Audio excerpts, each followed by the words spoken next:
oleh waktu. Terima kasih untuk kebaikan kemurahan Tuhan yang senantiasa menyertai hidup kami. Terima kasih, kami percaya pagi hari ini kebenaran firman-Mu itu, kebenaran firman-Mu yang hidup, kebenaran firman-Mu yang berkuasa itu, yang akan melawat setiap kami, menjumpai setiap kami pribadi lepas pribadi. Dan kami percaya ketika kami berjumpa secara pribadi dengan kebenaran firman-Mu, firman-Mu itu yang akan mengubahkan setiap kami. Terima kasih Bapa. Kami lapar dan haus akan kebenaran firman-Mu. Engkau berbicara kepada setiap kami, tegur setiap kami, ajar setiap kami, bangun iman kami kembali.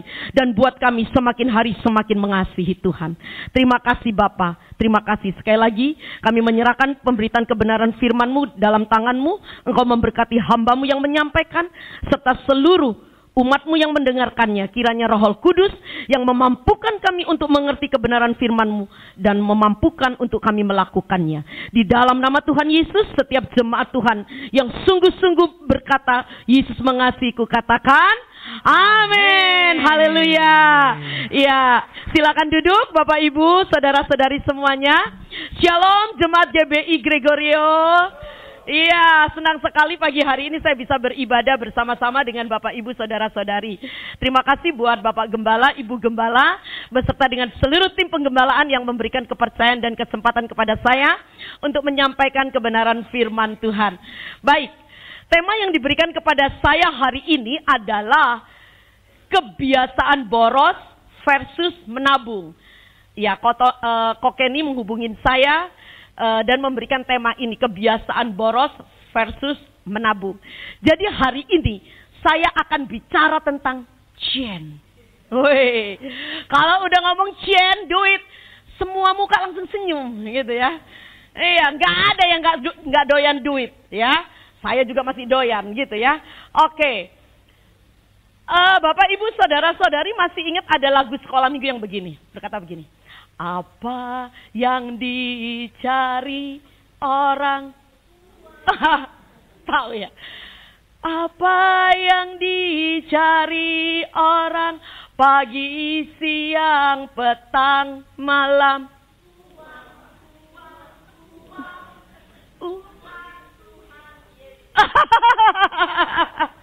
Ya, ini yang nggak bisa nyanyi ketahuan umurnya masih muda. Yang bisa nyanyi ini umurnya udah, nah gitu ya, saya juga tahu lagu itu ya. Baik, memang ya, uang, semua orang itu cari uang ya, cien ini. Kalau anak muda udah selesai kuliah ditanya, habis kuliah ini kamu mau ngapain? Jawabannya, cari duit, bukan cari Tuhan ya. Cari duit enggak sih ya, karena sudah percaya Tuhan. Nah, hari ini kita akan bicara mengenai cien, mengenai uang. Yang sangat menakjubkan, ternyata kalau kita selidiki di dalam Alkitab, lebih dari 2000 ayat di dalam Alkitab, Yesus bicara tentang uang. Wow, katakan wow. Jadi penting sekali, jarang sekali tema ini dibahas di gereja ya. Dan kalau Bapak Ibu pelajari di dalam Alkitab, sepertiga dari perumpamaan yang Tuhan Yesus ajarkan kepada para murid, kepada para pengikutnya, itu juga bicara tentang uang. Wah. Makanya ketika Tuhan Yesus berkata, kamu tidak dapat mengabdi kepada dua tuan, kepada Mamon, kepada Yesus. Uang itu jadi rivalnya Tuhan Yesus. Karena banyak orang itu bisa mendewakan uang lebih daripada Tuhan Yesus. Baik, saya dibantu dengan PowerPoint ya untuk memudahkan kita. Nah, sebelum kita masuk di dalam topik ini, kebiasaan boros versus menabung ya, saya ingin menjelaskan terlebih dahulu beberapa hal sebelum akhirnya kita akan masuk pada poin ini. Supaya kita mengerti ketika kita membahas tentang kebiasaan boros versus menabung. Bagian yang pertama, yaitu, coba minta tolong diklik, ya. Kita akan belajar terlebih dahulu tentang prinsip perjanjian. Ya, katakan prinsip perjanjian. Bapak Ibu saudara-saudari yang dikasihi Tuhan, kita harus sadar, kita harus tahu bahwa Allah kita adalah Allah yang bekerja dengan melakukan perjanjian. Sekali lagi saya ulang. Allah kita adalah Allah yang bekerja dengan melakukan perjanjian. Apa yang dimaksud? Saya akan jelaskan. Maksudnya begini, Dia Allah yang bukan sembarangan bekerja. Dia Allah yang bukan cara bekerjanya seenak dia. Dia Allah yang bukan bekerja dengan cara yang curang. Tidak. Tapi Allah kita adalah Allah yang bekerja dengan cara melakukan perjanjian. Saya akan beri contoh. Ya, saya akan beri contoh di dalam Kejadian 15 ayat 7. Ini kisah tentang Abraham. Kisah Abraham itu panjang dan lebar. Tapi saya berikan contoh. Di dalam Kejadian 15 ayat 7. Yuk kita baca sama-sama. Iman timbul dari pendengaran akan firman Kristus. 1, 2, 3. Lagi firman Tuhan kepadanya. Akulah Tuhan yang membawa engkau keluar dari Ur Kasdim. Untuk memberikan negeri ini kepadamu menjadi milikmu. Dan nanti setelah Bapak Ibu baca dari Kejadian 15 ayat 7 ini bagaimana Tuhan membawa, sebelumnya Tuhan membawa Abraham keluar dari tanah Ur Kasdim. Lalu pada ayat selanjutnya dikatakan begini, next slide. Baca sama-sama, 1, 2, 3. Pada hari itulah Tuhan mengadakan perjanjian dengan Abraham serta berfirman, kepada keturunanmu lah kuberikan negeri ini, mulai dari sungai Mesir sampai ke sungai yang besar itu, sungai Efrat. Apa yang ingin saya sampaikan di sini? Kalau kita membaca kisah tentang Abraham, kita tahu betul ketika Allah memanggil Abraham keluar dari Ur Kasdim, Allah berjanji kepada Abraham untuk memberkati Abraham. Bukan hanya memberkati Abraham, tetapi juga memberkati keturunannya. Dan Allah berkata, aku akan membawa engkau ke sebuah negeri. Tanah perjanjian, yaitu tanah Kanaan, itu janji Tuhan. Ya, itu janji Tuhan. Dan janji ini kalau Bapak Ibu baca di dalam Alkitab itu diulang berkali-kali kepada keturunan Abraham. Bukan hanya kepada Abraham, tetapi sampai kepada keturunan Abraham. Nah, dari sini kita melihat bahwa Allah kita adalah Allah yang bekerja dengan melakukan perjanjian. Seolah-olah Tuhan itu ingin berkata begini kepada Abraham, kepada umat Israel. Akulah Tuhan yang sudah mengikat perjanjian dengan kamu. Akulah Tuhan atas perjanjian. Seolah-olah Tuhan tuh ingin berbicara demikian kepada umatnya. Nah, prinsip yang mendasar dari sebuah perjanjian itu apa? Ketika Allah melakukan perjanjian dengan umatnya, prinsip dasar apa ketika Allah melakukan perjanjian? Prinsip dasar ketika Allah melakukan perjanjian itu harus melibatkan dua belah pihak. Ya. Jadi ketika Allah ingin melakukan perjanjiannya, dia cari orang. Siapa yang bisa saya ajak untuk melakukan perjanjian ini? Dia pakai Abraham. Dia pakai Musa. Dia pakai tokoh-tokoh iman yang ada di dalam Alkitab. Ketika Allah melakukan perjanjian selalu melibatkan dua belah pihak. Tidak ada perjanjian yang hanya melibatkan satu pihak. Setuju dengan saya? Nih, saya kasih contoh. Kalau misalkan Bapak Ibu sewa atau beli mobil, atau sewa beli rumah, atau mau bisnis, apapun juga yang dilakukan oleh Bapak Ibu, pasti ada kontrak perjanjian. Betul ya? Ya. Nah, kontrak perjanjian itu tidak bisa melibatkan satu orang. Nggak bisa. Harus melibatkan dua belah pihak. Sama, ketika Allah melakukan perjanjian, Allah selalu mencari orang supaya dia bisa melakukan perjanjian. Jadi, sekali lagi saya tekankan, prinsip perjanjian itu adalah pihak yang pertama mengerjakan bagiannya, dan pihak yang kedua juga harus melakukan bagiannya juga. Sehingga seluruh konsekuensi dari perjanjian itu dilakukan oleh kedua belah pihak. Seandainya nih misalkan Bapak Ibu ya, misalkan jual beli rumah. Lalu misalkan Bapak Ibu sebagai penjual, Bapak Ibu sudah melakukan bagiannya. Ya, misalkan kasih sertifikat rumah. Lalu si pembeli ini tidak melakukan bagiannya, misalkan tidak bayar kepada Bapak Ibu. Artinya perjanjian itu apa? Dibohongin ya? Dicurangin ya? Nah, ini prinsip dasar perjanjian. Jadi Tuhan itu mau bilang begini sama setiap kita pagi hari ini. Percayalah, akulah Tuhan yang sudah mengikat perjanjian dengan umatku Israel dan juga umatku yang ada di GBI Gregorio. Amin. Tuhan ingin berkata begini, aku bukan manusia yang kalau berjanji akan mengingkarinya. Enggak. Tapi akulah Tuhan yang akan melakukan bagianku. Dan kamu harus juga melakukan bagianku. Paham sampai di sini Bapak Ibu?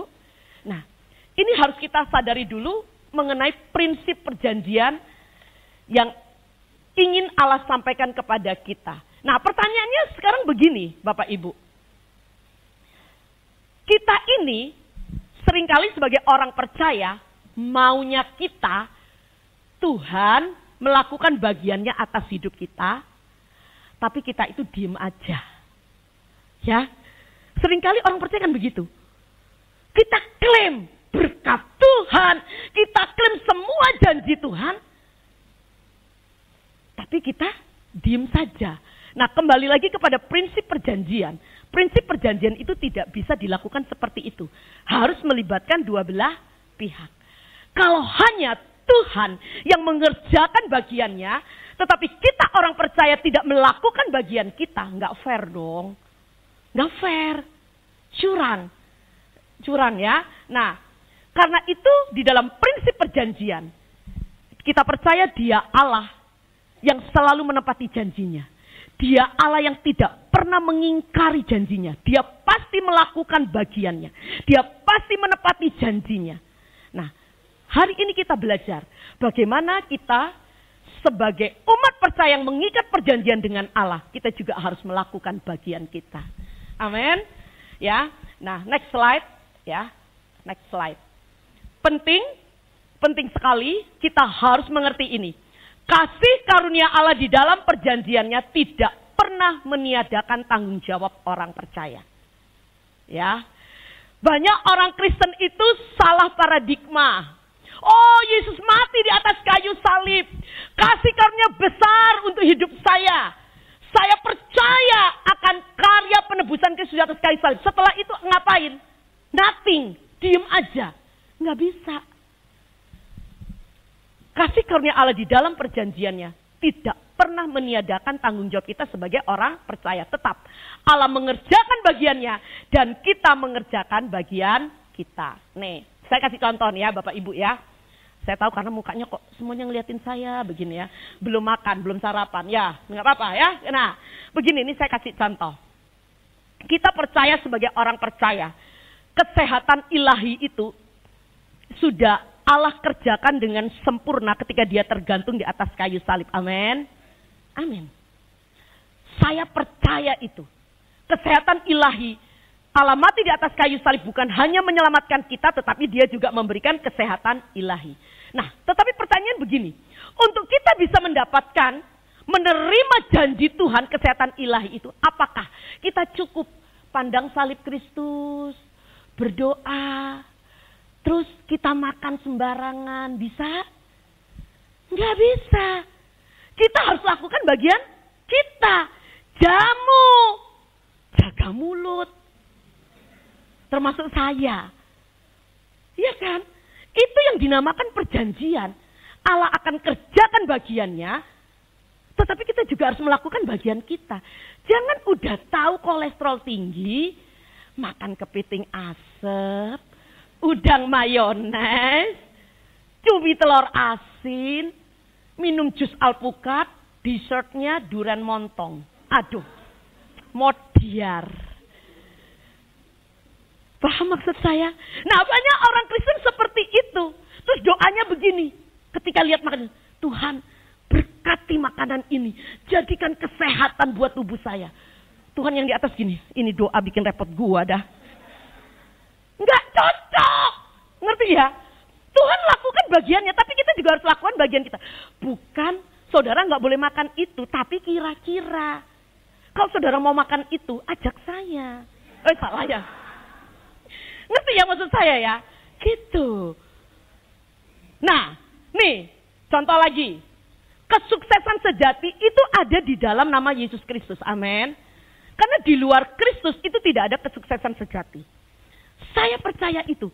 Tetapi apakah kalau kita mengerti kesuksesan sejati itu ada di dalam Kristus, terus kita begini aja. Cuman berdoa. Udah, nggak usah kerja. Ongkang-ongkang kaki di rumah. Terus tiba-tiba pertanyaan saya, kita bisa sukses? Enggak, saya enggak ngamuk sih ya, saya khotbah. Terus kita bisa sukses gitu? Enggak bisa. Jelas, orang dunia aja bisa berkata ora et labora. Enggak bisa kita cuma berdoa aja terus tiba-tiba kita sukses, enggak bisa. Ora et labora, berdoa dan bekerja. Kita berdoa artinya apa? Kita minta kasih karunia Tuhan. Tuhan mengerjakan bagiannya. Tetapi bagian kita harus apa? Bekerja. Iya, harus seperti itu. Berdoa dan bekerja keras. You know? Jangan dibalik. Bekerja sedikit-sedikit, tetapi berdoa keras-keras. Nggak bisa sukses. Bagaimana pula itu? Nggak bisa. Ya, nah ini contoh. Jadi sekali lagi contoh-contoh ini menunjukkan bahwa Allah kita adalah Allah yang melakukan perjanjian. Dia pasti melakukan bagiannya karena dia Allah yang tidak pernah mengingkari janjinya. Tapi ingat, ada bagian yang harus kita kerjakan. Jadi kalau sampai kita tidak diberkati, sampai kita mengalami masalah, mungkin bisa jadi memang semua masalah itu tidak terjadi karena dosa kita ya. Tetapi bisa jadi, mengapa kita mengalami hal-hal yang tidak mengenakan hidup kita? Mungkin ada bagian yang tidak kita kerjakan. Ya, nah sekali lagi saya tegaskan, Tuhan kita adalah Tuhan atas perjanjian. Ketika kita melakukan bagian kita, maka Tuhan pasti akan melakukan bagiannya. Amin. Nah, oke. Sekali lagi ini bagian yang pertama. Sebelum masuk bagian tema kita hari ini, bagian kedua. Setelah kita belajar prinsip perjanjian, nah saya akan singgung sedikit prinsip bekerja. Ya, prinsip bekerja. Coba kita melihat di Kejadian 2 ayat 15. Tuhan lakukan bagiannya, kita lakukan bagian kita. Apa bagian kita? Berkenaan dengan tema hari ini. Kita harus bekerja. Kejadian 2 ayat 15. Yuk baca sama-sama. 2, 3. Tuhan Allah mengambil manusia itu dan menempatkannya dalam Taman Eden untuk mengusahakan dan memelihara taman itu. Perhatikan kata mengusahakan. Ternyata salah satu tugas dan tanggung jawab manusia sejak manusia pertama diciptakan adalah apa? Bekerja. Tersirat dari kata mengusahakan. Ya. Jadi bekerja itu adalah perintah Tuhan yang diberikan kepada manusia. Mulai dari ketika manusia pertama itu diciptakan. Allah memerintahkan Adam untuk mengusahakan dan memelihara taman itu. Artinya apa? Harus bekerja. Jadi bekerja itu adalah perintah Tuhan. Ini yang prinsip yang harus ada di pikiran kita. Di paradigma kita. Setiap orang Kristen harus bekerja. Karena ini perintah Tuhan. Ingat, Allah lakukan bagiannya, kita lakukan bagian kita. Apa bagian yang harus kita kerjakan salah satunya? Bekerja. Ya, bekerja. Harus. Makanya Tuhan itu benci sekali dengan yang namanya dosa kemalasan. Orang malas itu dosa. Bukan cuma mencuri, bukan cuma berzina. Orang malas itu dosa. Kenapa? Allah menyuruh, memerintahkan setiap kita orang percaya itu untuk bekerja. Kenapa? Ya, selain kita akan bisa diberkati, tapi ada hal lain yang ingin Allah sampaikan kepada kita. Mengapa Allah suruh kita bekerja? Karena begini loh, Bapak Ibu. Ketika kita bekerja, itu artinya begini. Seluruh potensi yang ada dalam hidup kita, seluruh potensi yang sudah Allah taruh dalam hidup kita, seluruh potensi yang terbaik dalam hidup kita, itu keluar semua. Coba bayangkan. Ketika Bapak Ibu bekerja, potensi yang ada di dalam pikiran Bapak Ibu ya, mungkin cara berpikir, kepandaian, konsep, itu keluar semua. Ketika Bapak Ibu bekerja, ini anggota badan yang diciptakan oleh Tuhan, itu bekerja semua. Potensi yang terbaik itu keluar semuanya. Makanya ketika kita malas, terus kita tidak bekerja, artinya potensi itu tidak keluar. Makanya Tuhan marah, kenapa? Karena tidak mencapai apa yang menjadi tujuan Allah. Allah mau apa? Semua potensi yang ada dalam hidup kita itu dikeluarkan, digunakan, dimaksimalkan. Amin. Nah, kalau Bapak Ibu belajar kata mengusahakan di dalam Kejadian pasal 2 ayat 15 ini, itu menggunakan kata abad. Dalam bahasa Ibraninya abad. Abad, mengusahakan, bahasa Ibraninya abad. Abad itu sendiri artinya apa? Melayani. Wow. Jadi orang melayani itu bukan hanya seperti saya hari ini khotbah, ya. Seperti tadi Albert WL gitu ya. Saya lihat Albert dulu masih kecil banget. Ya ampun, sekarang udah gede ganteng banget. Iya. Nah, bukan hanya orang yang ada di panggung, oh itu melayani. Enggak. Tetapi ketika Bapak, Ibu, Saudara-saudari semuanya bekerja, itu artinya kita sedang melayani. Amin. Jangan jadi orang Kristen itu mengkotak-kotakkan. Oh, kalau di gereja itu melayani. Kalau di marketplace bukan pelayanan. Salah. Salah. Karena Kolose 3 juga berkata apa? Segala sesuatu yang kamu lakukan, lakukan buat Tuhan. Segala sesuatu artinya apa? Termasuk di dalamnya apa? Pada saat kita bekerja. Pada saat kita bekerja, lakukan segala sesuatu bukan seperti untuk manusia, tetapi untuk Tuhan. Kalau untuk Tuhan artinya apa? Kita sedang melayani Dia. Amin. Nah, prinsip ini harus kita sadari, ya. Yesus pun ketika ada di muka bumi, Yesus juga bekerja. Jelas, ada firman Tuhan yang berkata begini, bukankah ia anak, apa? Bukankah ia anak tukang kayu? Artinya apa? Yesus juga bekerja. Jadi saya rindu, saya berdoa supaya jemaat Gregoria ini menjadi jemaat yang rajin bekerja. Ketika kita rajin bekerja, bukan hanya untuk cari cuan, bukan. Tetapi kita sedang memaksimalkan potensi kita. Dan kita sedang melakukan perintah Tuhan. Karena Tuhan mau setiap umatnya bekerja. Ya. Nah, prinsip bekerja selanjutnya itu masih di sini. Ya. Matius 5 ayat 41. Yuk baca sama-sama lagi. 1, 2, 3. Dan siapapun yang memaksa engkau berjalan sejauh 1 mil, berjalanlah bersama dengan dia sejauh 2 mil. Sekali lagi sebelum masuk pada tema ini, saya ingin bahas ini ya, prinsip bekerja. Jadi kita mengerti, tadi yang bagian pertama Tuhan bekerja atas perjanjian. Tuhan lakukan bagiannya, kita lakukan bagian kita. Salah satu bagian yang harus kita kerjakan adalah bekerja. Mengapa kita harus bekerja? Karena Tuhan benci dengan dosa kemalasan. Ketika orang malas, orang tidak mengeluarkan seluruh potensi terbaiknya. Ya. Jadi bekerja itu adalah sebuah keharusan, perintah Tuhan. Lalu yang kedua, prinsip bekerja itu adalah bekerja lebih dari yang diminta. Apa yang dimaksud? Ayat ini, kalau kita baca ayat ini, kita harus mengerti latar belakang dari ayat ini. Ayat ini disampaikan oleh Tuhan Yesus ketika dia khotbah di atas bukit. Khotbah di atas bukit, ya.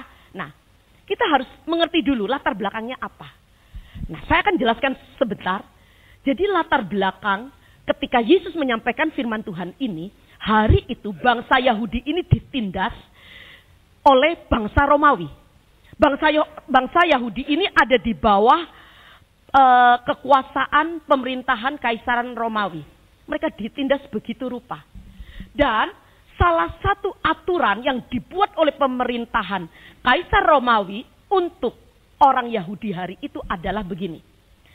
Kalau ada prajurit Romawi sedang membawa beban mereka, membawa apa saja barang bawaan mereka, ya.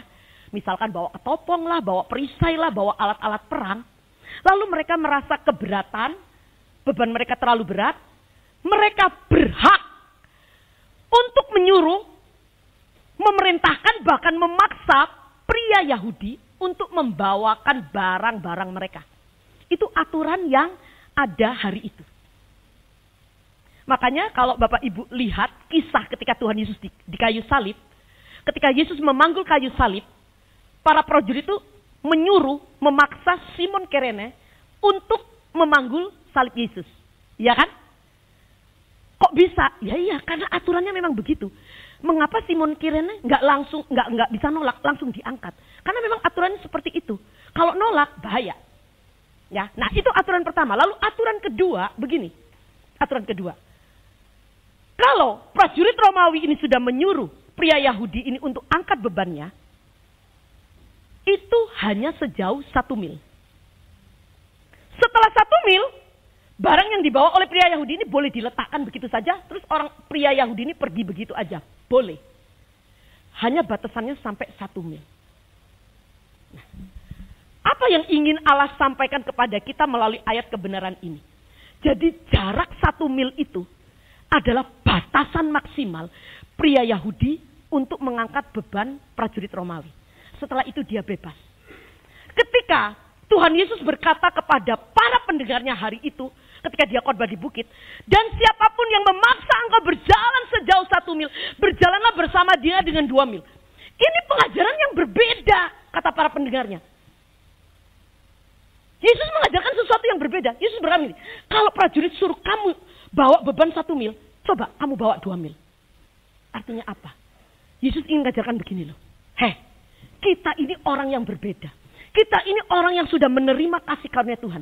Kita orang yang sudah menerima kebaikan kemurahan Tuhan yang luar biasa. Kamu harus beda dengan orang dunia.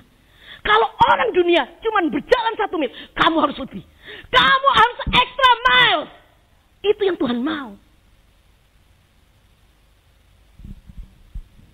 Tuhan mau gini. Kita itu jangan kayak orang dunia. Kita harus jangan standarnya itu jangan biasa. Harus melebihi standar.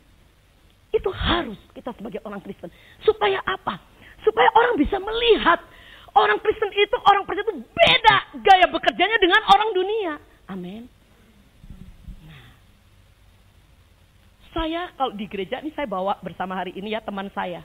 Salah satu pengurus daripada komisi wanita saya ya, BBI Cita 1. Saya push para wanita di gereja saya. Beri yang terbaik. Do the best. Totalitas. Kenapa? Karena dia Allah itu yang sudah mati beneran buat kita.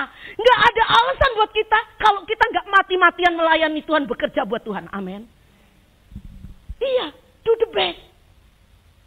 Jangan standarnya itu biasa. Harus lewat. Orang dunia aja bisa kasih yang terbaik.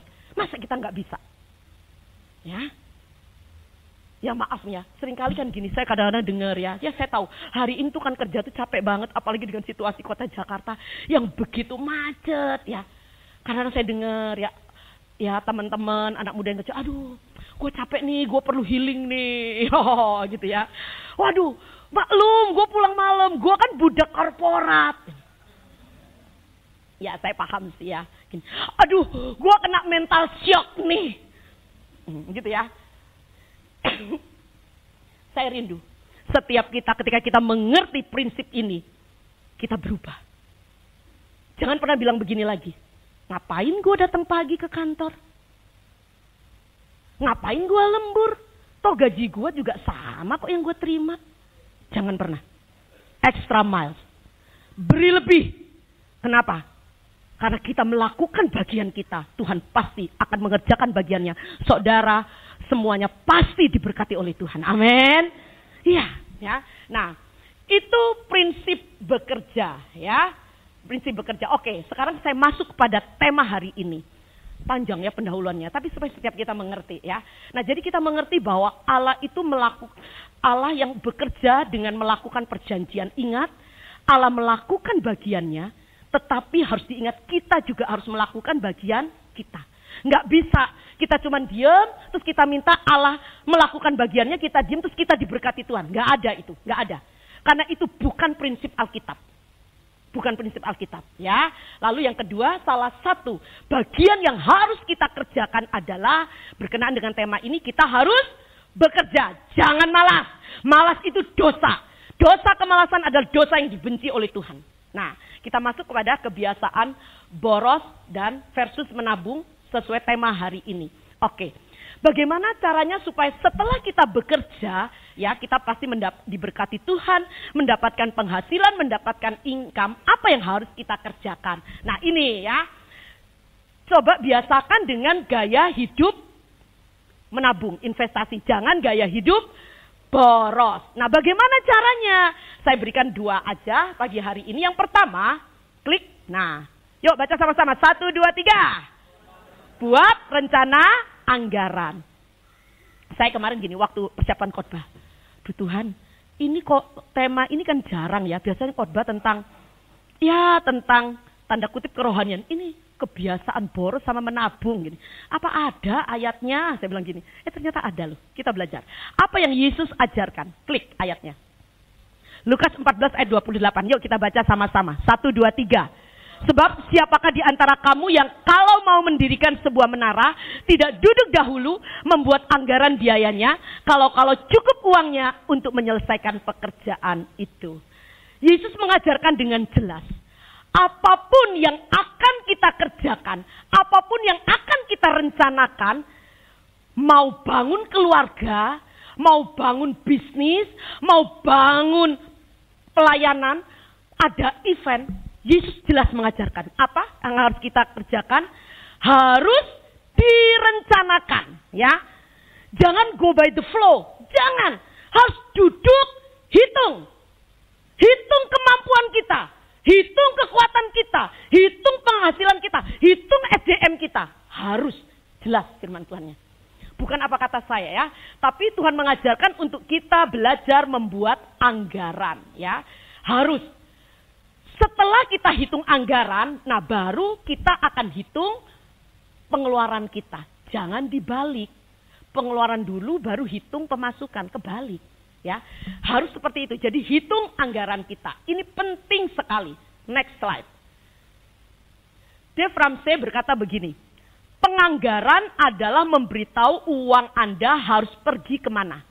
Bukan bertanya-tanya kemana perginya uang saya. Ya. Ini seorang pakar keuangan berkata demikian. Banyak orang begini, ketika tidak buat anggaran, ya, terus bingung begini. Lah, kok duit gua habis ya? Lah, duit gua buat gua pakai apa ya? Bingung, betul? Saya pernah alamin itu juga pernah. Kenapa duit gua cepat habis?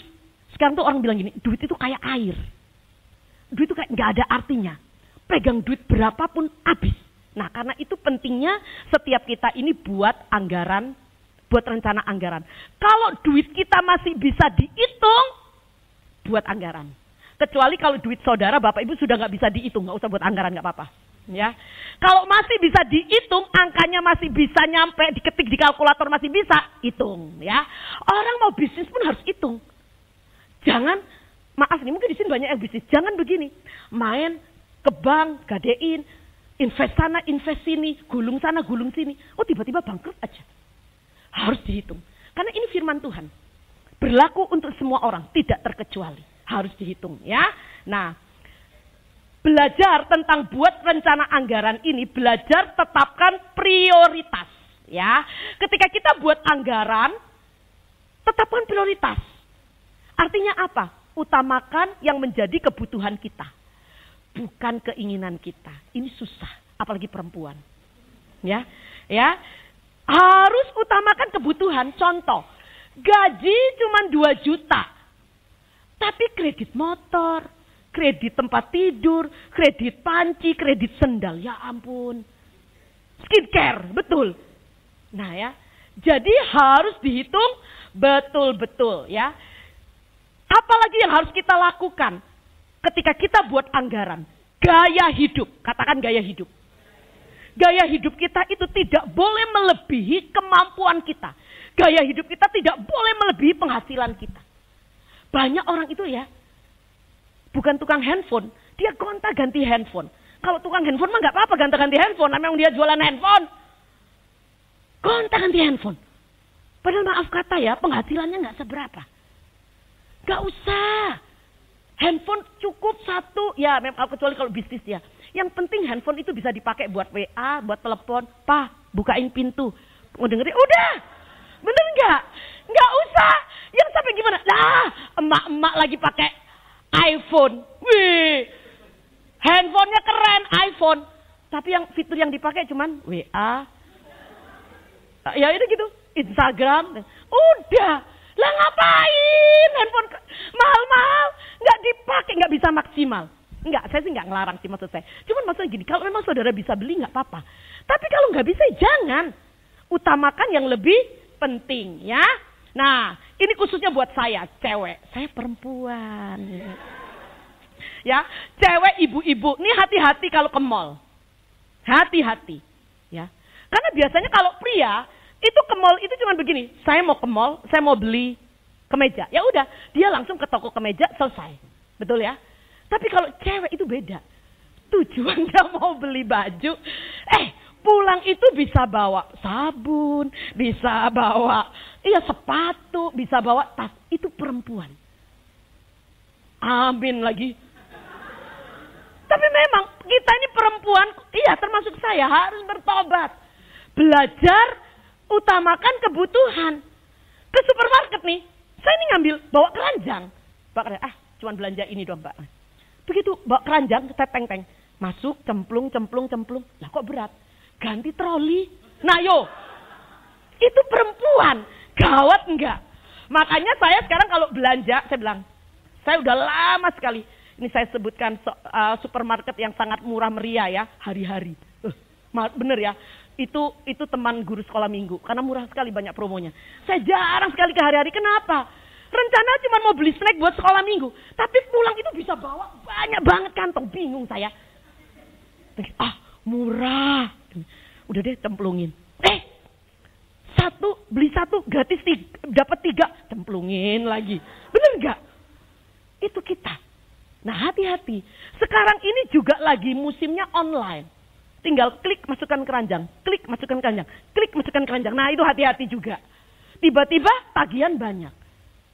Harus hati-hati. Utamakan yang namanya kebutuhan, bukan keinginan. Hati-hati. Kita para cewek ini kalau sudah ke mall, paling demen lihat yang merah-merah itu. Tulisannya sale. Nah, aduh. Itu bisa tergoda. Hati menggelora. Betul ya Sofia? Makanya kalau ini Bapak Ibu ya yang cewek-cewek kalau misalkan pergi ke mall rame-rame nih. Kalau saya pergi rame-rame sama teman-teman begitu ya, ibu-ibu begitu ya. Terus ada teman kita yang hilang satu.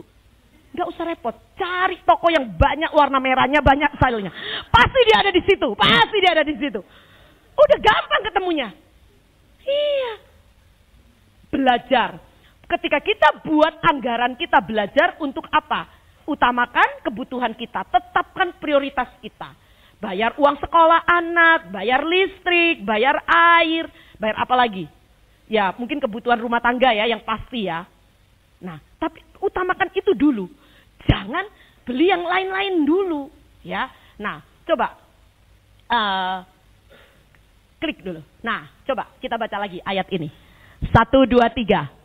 Lebih baik melihat saja daripada menuruti nafsu. Ini pun kesia-siaan dan usaha menjaring angin. Yang perempuan katakan amin. Firman Tuhan berkata dengan jelas. Lebih baik melihat saja. Udah gak usah beli. Bapak-bapak senggol ibunya. Baca tuh. Senggol. Langsung disenggol sama bapak. Kata bapak. Iya. Nih bapak-bapak kalau ke mall ya. Yang mesra sama istri. Iya. Pegang kenceng-kenceng tangannya. Peluk yang kenceng. Kalau ke mall. Supaya apa? Supaya kalau ketemu sama Pak Efri, Bu Mariam. Jemaat saya romantis sekali. Harmonis sekali. Ke mall aja gandengan. Peluk-peluk kenceng-kenceng. Gini ya. Harus itu kalau ke mall. Kenapa? Supaya kalau istrinya udah mau belok ke toko. Tinggal tarik. Nggak jadi belanja. Ya gitu ya. Nah oke. Ini yang harus kita lakukan ya. Jadi bagaimana supaya kita punya kebiasaan yang baik menabung tetapi tidak punya kebiasaan boros. Buat rencana anggaran ya. Tetapkan prioritas, utamakan kebutuhan. Perhatikan gaya hidup kita. Nggak usah gaya hidup kita itu berlebihan. Nggak usah. Kita ini sekarang ini terpengaruh oleh TikTok, media sosial. Kita melihat kayak artis tuh hidupnya enak banget. Sempurna banget. Padahal belum tentu. Udah nggak usah. Kita apa adanya ya. Kita mencukupkan diri dengan apa yang Tuhan sudah berikan dalam hidup kita. Nah yang kedua. Bagaimana caranya supaya kita ini punya kebiasaan yang baik. Investasikan uang Anda. Investasikan. Kita baca di dalam Matius 25 ayat 26 sampai 27. Nah, Matius 25 ini kisah tentang perumpamaan talenta. Kita tahu ceritanya semua. Tuhan Yesus berkata, dia panggil 3 hambanya, yang satu diberi 5 talenta, yang satu diberi 2 talenta, yang satu diberi 1 talenta. Lalu dikatakan pergilah tuan itu. Dan ketika tuannya itu pergi, hamba yang diberi 5 dan 2 talenta ini melipat gandakan talenta yang diberi oleh tuannya. Tetapi hamba yang 1 talenta ini menanam, mengubur talenta yang diberi oleh tuannya. Ketika tuannya ini pulang, tuannya minta pertanggungjawaban. Lalu hamba yang diberi 5 talenta berkata, Tuan, talenta yang Tuhan beri 5 talenta sudah jadi 10 talenta. Menjadi 100 kali lipat ya. 100 kali lipat. Lalu yang 2 talenta berkata, Tuan, talenta yang Tuhan beri 2 talenta sudah saya kembangkan menjadi 4 talenta. 100% juga. Tetapi hamba yang 1 talenta ini, dia berkata, ini. Dia bilang, aku menguburkannya. Kita baca sama-sama. Ayat 26, 1, 2, 3. Maka jawab tuannya itu, hai kamu hamba yang jahat dan malas. Jadi kamu sudah tahu bahwa aku menuai di tempat di mana aku tidak menabur. Dan memungut dari tempat di mana aku tidak menanam. 27, perhatikan. Karena itu, sudahlah seharusnya uangku itu kau berikan kepada orang yang menjalankan uang. Supaya sekembaliku aku menerimanya serta dengan bunganya. Ketika saya coba cek di dalam terjemahan NIV bahasa Inggrisnya itu menggunakan kata menjalankan uang itu dikatakan begini, put my money on deposit with the bankers. Jelas sekali. Artinya apa? Kalau kita punya uang, investasikan sebagian, entah 20%, entah berapa, itu minimal taruh di bank. Kalau kita mungkin gini ya, kayak saya ini, saya tuh nggak ngerti soal saham begitu. Kalau anak muda sekarang kan paham ya. Mungkin kita nggak ngerti soal saham, beli saham, jual beli saham begitu. Minimal kita negara kita ini melindungi beberapa bank yang terpercaya, ya. Sambil berdoa, berpikir kita taruh uang kita di bank. Supaya apa? Supaya ada bunganya. Jelas. Matius 25 ayat 27. Firman Tuhan mengajarkan kita untuk menabung. Menjalankan uang artinya taruh uang kita di bank minimal. Lalu supaya apa? Supaya ada bunganya. Nah hari ini Bapak Ibu tahu ya. Saya bukan toko emas ya. Emas hari ini terus naik. Betul ya? Ya. Nah kalau memang Bapak Ibu mau investasikan tidak dalam bentuk uang di rekening bank ya. Mungkin beli emas juga gak apa-apa. Yang penting ada investasi. Ini yang Tuhan ajarkan. Ya. Supaya apa? Supaya kita ini menjadi orang yang bijaksana. Terutama para orang tua. Saya mau bilang para orang tua. Kita harus punya tabungan. Apalagi kalau punya anak, punya cucu. Kenapa?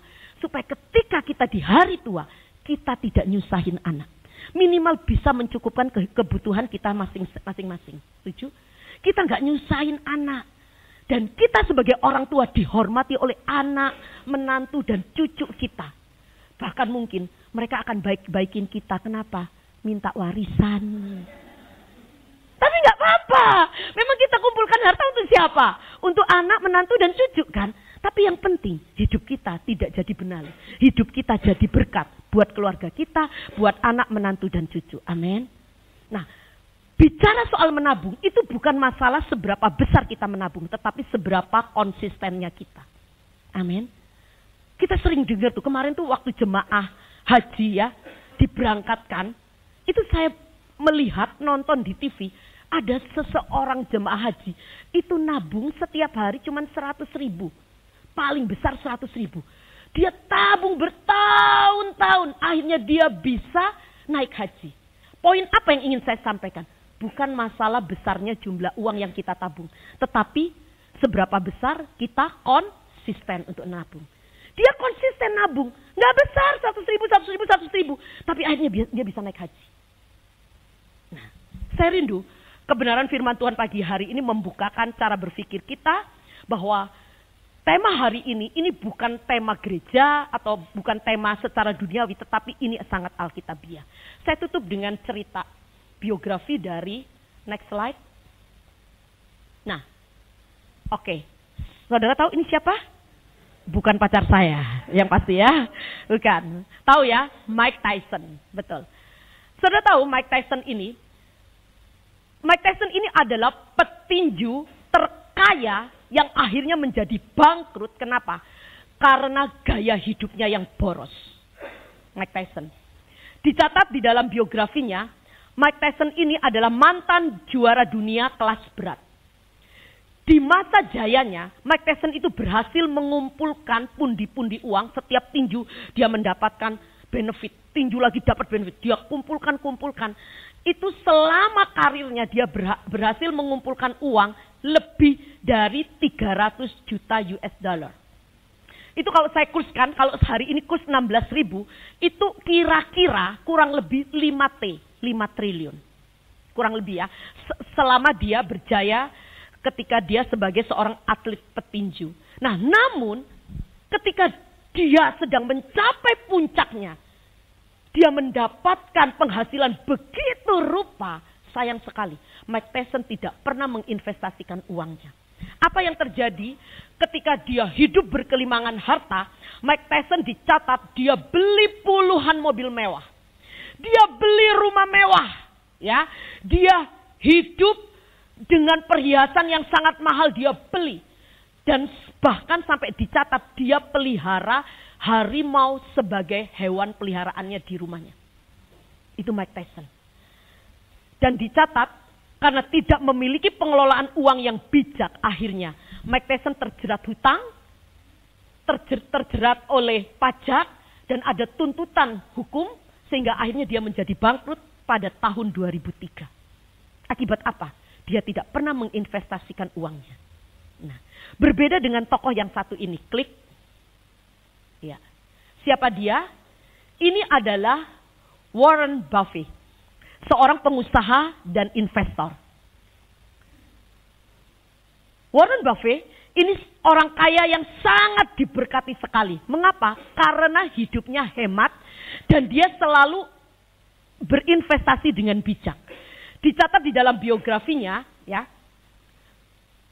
Ketika usia 11 tahun, Warren Buffett ini sudah mulai menginvestasikan uangnya. Umur 11 tahun. Dia beli saham pertama dia itu di usia 11 tahun. Karena dia mengerti, dia harus menabung. Dia harus menginvestasikan uangnya. Dan ketika dia sudah menjadi salah satu orang terkaya di dunia, dicatat oleh salah satu majalah di luar negeri pada tahun 2015, dia orang terkaya ketiga di dunia. Setelah Warren Buffett ini sudah menjadi miliarder pun, hidupnya tetap sederhana. Dicatat dia tetap tinggal di rumahnya yang sama, yang lama, ya, yang dibelinya hanya dengan harga 31.500 US dollar. Itu kurang lebih 500 juta. Jadi dia dulu beli rumah, harganya cuma 500 juta. Sampai dia jadi miliarder, dia masih tinggal di rumah itu. Lalu dicatat juga, ya, dia tidak suka barang-barang mewah. Dia hidup dengan sederhana, ya. Dan di dalam biografinya dikatakan begini, Warren Buffett membangun kekayaannya bukan dari jackpot, bukan dari warisan, tetapi dari kebiasaan investasi jangka panjang, pengelolaan uang yang disiplin, dan gaya hidup yang sederhana. Bapak Ibu, kadang-kadang kita malu, kita sebagai orang percaya kalah sama orang dunia. Tapi kita belajar hari ini, kalau firman Tuhan menegur kita mau berubah, kita mau belajar untuk menjadi orang percaya. Supaya apa? Hidup kita menjadi berkat bagi banyak orang. Amin buat kebenaran firman Tuhan. Mari kita angkat pujian yang tadi berkata, Kau berfirman dan Kau bersabda. Mari kita responi kebenaran firman Tuhan pagi hari ini. Percayalah, Dia Allah yang setia. Dia Allah yang mengerti pergumulan kita. Mungkin ada di antara kita hari ini yang sedang bergumul tentang finansial. Mungkin saudara berkata, mengapa Tuhan belum memberkati saya? Percayalah, Dia Allah yang senantiasa selalu ada bersama kita. Bahkan ketika kita meninggalkan Dia Allah yang tidak pernah meninggalkan kita. Mari kita koreksi bersama pagi hari ini. Allah pasti melakukan bagiannya. Karena Dia Allah yang tidak bisa mengingkari dirinya sendiri. Dia Allah yang tidak bisa mengingkari janjinya. Tetapi pertanyaannya pagi hari ini, mungkinkah kita yang belum melakukan bagian kita? Kita tidak hidup seturut dengan kebenaran firman-Nya. Mungkin selama ini gaya hidup kita berlebihan, besar pasak daripada besar tiang daripada pasak. Pengeluaran kita lebih besar daripada pemasukan kita. Mungkin kita belum melakukan bagian kita. Kita tidak menabur di ladang yang subur, tetapi kita menabur di ladang yang kering. Atau mungkin hidup kita tidak mengutamakan hal-hal yang penting, mengutamakan prioritas, kebutuhan prioritas yang ada di dalam kehidupan kita. Mari pagi hari ini datang kepada Tuhan, minta ampun kepada Tuhan, janji di hadapan Tuhan, seturut dengan kebenaran firman-Nya, untuk kita hidup seturut dengan apa yang Tuhan maui di dalam kehidupan kita. Dan saya percaya seturut dengan janji Tuhan, ketika kita melakukan bagian kita, maka Allah akan mengerjakan bagiannya. Hidup kita akan diberkati oleh Tuhan. Mari saya undang kita semua bangkit berdiri, kita angkat pujian ini bersama-sama.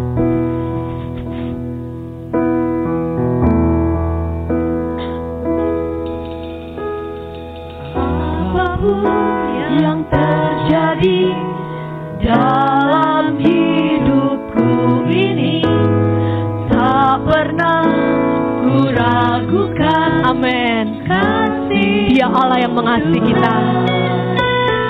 lewat gunung yang tinggi, dalam lembah yang curam, tak pernah ku ragukan. Amin. Janji-Mu Tuhan. Sekali lagi katakan, percaya Dia Allah yang tetap mengasihi kita, baik dahulu, sekarang, dan sampai selama-lamanya.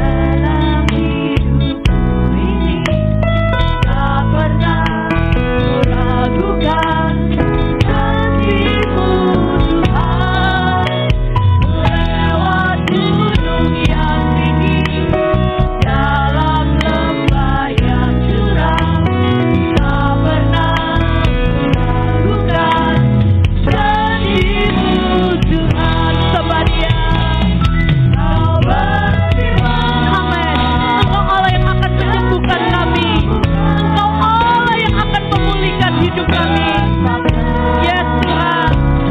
Dan selamatkanku, tiada yang mustahil bagimu.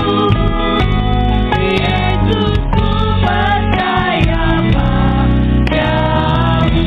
Katakan sekali lagi, Kau berfirman. percaya akan janji Tuhan. Pegang janji Tuhan pagi hari ini.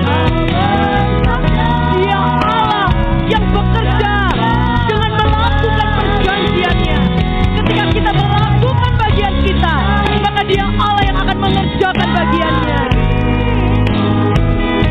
Yesus, ku percaya padamu. Yesus, ku percaya.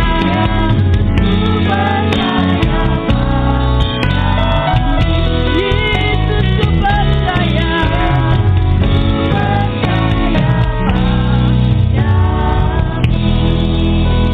Bapa di surga, terima kasih.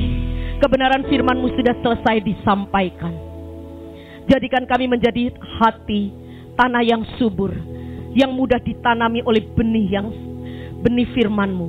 Sehingga benih firman-Mu itu boleh bertumbuh, berakar, bertumbuh dan berbuah, dan buahnya bisa dinikmati oleh orang banyak. Tuhan, Kau ampuni setiap kami, kalau selama ini kami belum melakukan bagian kami. Mungkin ada di antara kami yang malas untuk bekerja. Tuhan ampuni. Tuhan ampuni kami, berikan gairah kembali, berikan kerajinan kembali kepada setiap kami, supaya kami melakukan kebenaran firman-Mu, melakukan perintah-Mu, untuk kami rajin bekerja. Ketika kami melakukan bagian kami dengan bekerja, kami percaya Engkau Allah yang akan memberkati pekerjaan kami. Terima kasih Tuhan, berikan kreativitas, berikan semangat yang baru kepada setiap kami, supaya kami sungguh-sungguh hidup seturut dengan kebenaran firman-Mu, bekerja untuk kemuliaan nama Tuhan, supaya hidup kami boleh menjadi berkat bagi banyak orang.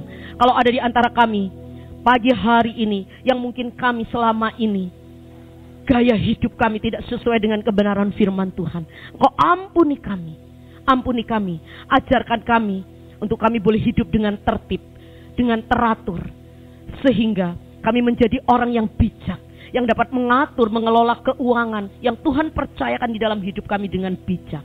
Karena kami tahu kami ini bukan owner, tetapi kami ini hanya pengelola. Tuhan tolong setiap kami, Roh Kudus mampukan kami. Tuhan tolong kami. Terima kasih Tuhan, terima kasih. Tuhan juga berikan kekonsistenan kepada kami untuk kami boleh menabung, menginvestasikan harta yang Tuhan sudah percayakan dalam hidup kami untuk masa depan kami. Sehingga ketika kami suatu saat hidup kami tidak menyulitkan orang lain, tetapi justru hidup kami boleh menjadi berkat bagi banyak orang. Terima kasih Tuhan, Engkau memberkati seluruh jemaat-Mu pagi hari ini. Berkati keluarga demi keluarga. Berkati setiap pekerjaan yang mereka kerjakan. Engkau berkati Tuhan. Bukakan tingkap-tingkap langit. Apa yang tidak pernah kami pikirkan, Engkau kerjakan di tengah-tengah usaha, bisnis, pekerjaan kami.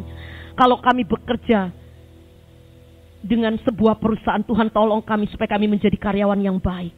Karyawan yang mengerjakan lebih daripada apa yang diminta. Sehingga hidup kami sungguh menjadi suratan yang terbuka bagi Kristus. Terima kasih Bapak, hamba rindu dengan otoritas firman Tuhan. Engkau kedakan tangan-Mu memberkati seluruh jemaat-Mu. Berkati apapun yang dikerjakan oleh tangan jemaat-Mu. Sehingga semua apapun yang dikerjakan, Tuhan buat menjadi berhasil. Terima kasih Bapak, terima kasih. Terima kasih. Mari kita angkat pujian ini sekali lagi, Kau berfirman. Dan waktu selanjutnya saya serahkan kepada